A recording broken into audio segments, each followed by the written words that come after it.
দর্শক, কেশবপুরের পানি সরানোর জন্য 3টি ভাসমান এক্সকেভেটর দিয়ে কাদা অপসারণের কাজ চলছে। আপনারা জানেন, অতি বৃষ্টির কারণে কেশবপুরে ভয়াবহ জলবদ্ধতার সৃষ্টি হয়েছে। কেশবপুরের পানি মূলত বের হয় 3টি নদী দিয়ে।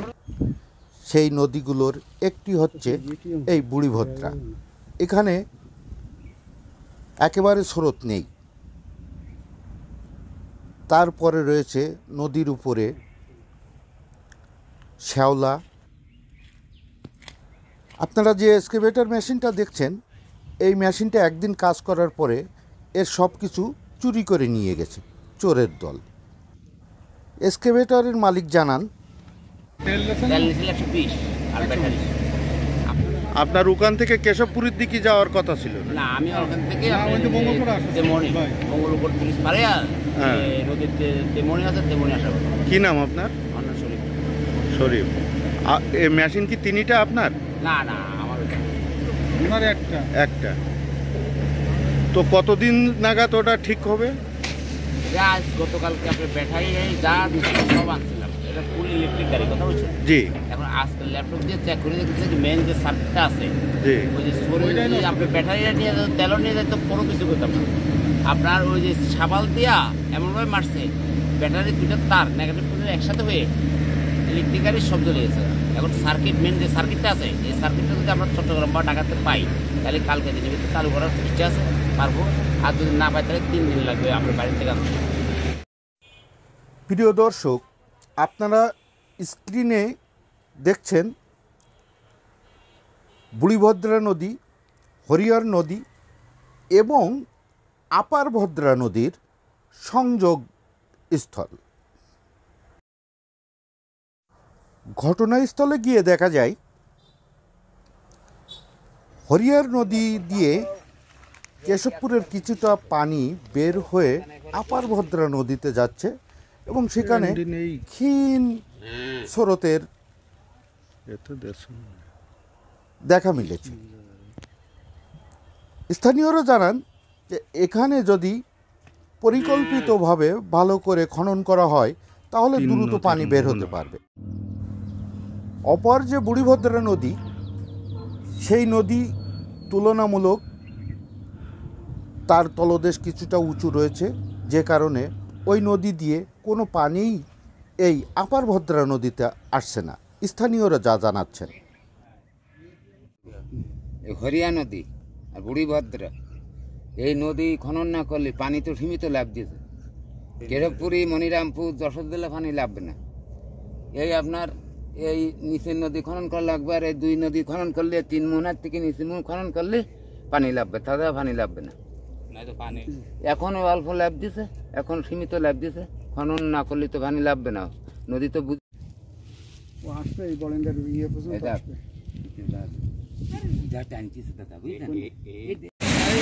এদিকে বুড়লি বিলিয়ে পানি সরানোর জন্য স্থানীয় লোকজন 17টি শ্যালো মেশিন বসিয়ে বিলের পানি এই নদীর বুকে ফেলছে। তাতে করে নদীতে কিছুটা স্রোত পরিলক্ষিত হচ্ছে, যেটা অনেকের ভুল ধারণায় পরিণত হয়েছে যে হয়তো বা কেশবপুরে পানি নেমে গেছে। এটি শুধু নিজের আসর করে অঙ্গীকার হবে, আদতে কেশবপুরের জনগণের জলবদ্ধতার যে অভিশাপ সেটি দূর হবে। পানিটা ধরেন আমাদের বন্ধু চেয়ারম্যান উদ্যোগে, ওনার উদ্যোগে ঘাটা হচ্ছে। উনি এই বসানোর উদ্যোগটা জানিয়েছিল, আবার কিছু কিছু লোক টাকাও দিয়েছে, বেশিরভাগ উনি দেখে। আবার ওই সাইডে চুমুনাঙ্গা যে রাস্তা, ওই রাস্তাও বস্তা মারা আছে, দেখা যাচ্ছে 3-4 ফুট পানি ডিফারেন্স ওই বিল ছাড়া। তিনি চেয়ারম্যান সাহেব এই সব কিছু করছে। এই যে কারেন্টের এই যে মোটর কোথায় গেছে, এখানে মোটর সেট হবে। কোন চেয়ারম্যান? এসে মঞ্জুর রহমান, 8 নম্বর শুক্লগাছি। এটা কি জনগণের জন্য না আছে মাছের ঘের? জনগণের জন্য, ঘেরের জন্য রাস্তা একটা ছোটো ছোটো অনেক এ পাশে তো শুধু বিল, হ্যাঁ বিল। বিলির পানি চাইছি কি গ্রামের পানি কমবে? হ্যাঁ গ্রামের পানি কমবে। আবার আমার এলাকা এখনো বাড়ি পানি ওঠেনি, দেখেন কেশবপুরেরও সাইডে সব বিলে পানি। এ কয়দিন চলতেছে এইভাবে? এইভাবে চলতেছে আজকে ধরেন 12 দিন চলতেছে। কয়টা মেশিন? 17টা মেশিন চলতেছে। বদ্ধ পানি সরানোর জন্য চুকনগরের কাছে ভাসমান এক্সকেভেটর নামানো হয়েছে। এই নদীতে স্বল্প পরিমাণে স্রোত দেখা যাচ্ছে, তবে নদীর গভীরতা নেই। এখানে 1 থেকে 1.5 হাত গভীর রয়েছে পানি। এক্সকেভেটর মেশিনটি সেটি কেটে চেষ্টা করা হচ্ছে উপরের পানি বের করার জন্য। প্রিয় দর্শক, এই নদী দিয়েই হরিহর, বুড়িভদ্রা, আপার ভদ্রার পানি খড়নিয়া ব্রিজের নিচ দিয়ে সুন্দরবনে গিয়ে পড়ে। কিন্তু বিষয় হচ্ছে এই নদীর তলদেশ যতটা নিচু, তার চাইতে আপার ভদ্রা, হরিহর এবং ভদ্রা নদীর উচ্চতা বেড়ে যাওয়ায় এই পানি এই নদী থেকে পড়তে পারছে না। পাশাপাশি চুকনগর ব্রিজের পূর্ব পাশে আরও একটি ভাসমান ড্রেজার নামানো হয়েছে। নদীর গভীরতা বৃদ্ধি করে, স্রোত বৃদ্ধি করে কেশবপুরের বদ্ধ পানি বের করার জন্য।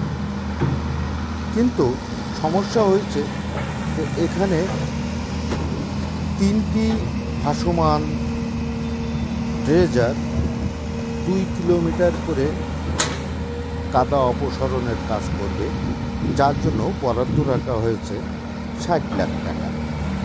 সংশ্লিষ্ট কর্তৃপক্ষ জানাচ্ছেন যে এই সামান্য টাকায় যে পরিমাণ নদীর কাদা অপসারণ বা নদীর গভীরতা সৃষ্টি করা হবে, তাতে সঠিক পর্যায়ে কাজ পাওয়া নাও যেতে পারে।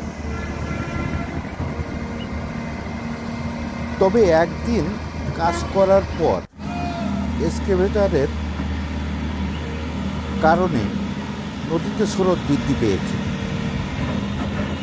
আমার নাম আব্দুর রহমান। বাড়ি কোন জায়গায়? বাড়ি এই সোনার কাছা গ্রামে, গরিবুনা ইউনিয়ন, কেশবপুর থানা। এই নদীতে এখন যে গতি দেখা যাচ্ছে পানির, আগে এই গতিটা ছিল না।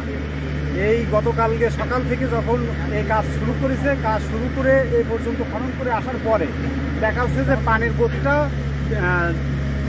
পানির গতিটা আগে থেকে অনেক বৃদ্ধি পেয়েছে। এই এখন যেটা আর কি খননের পরে আমরা বুঝতে পারি। এখন সময়ই বলতে পারবে যে এই নদী কতটা এই পানি নিষ্কাশন করতে পারে।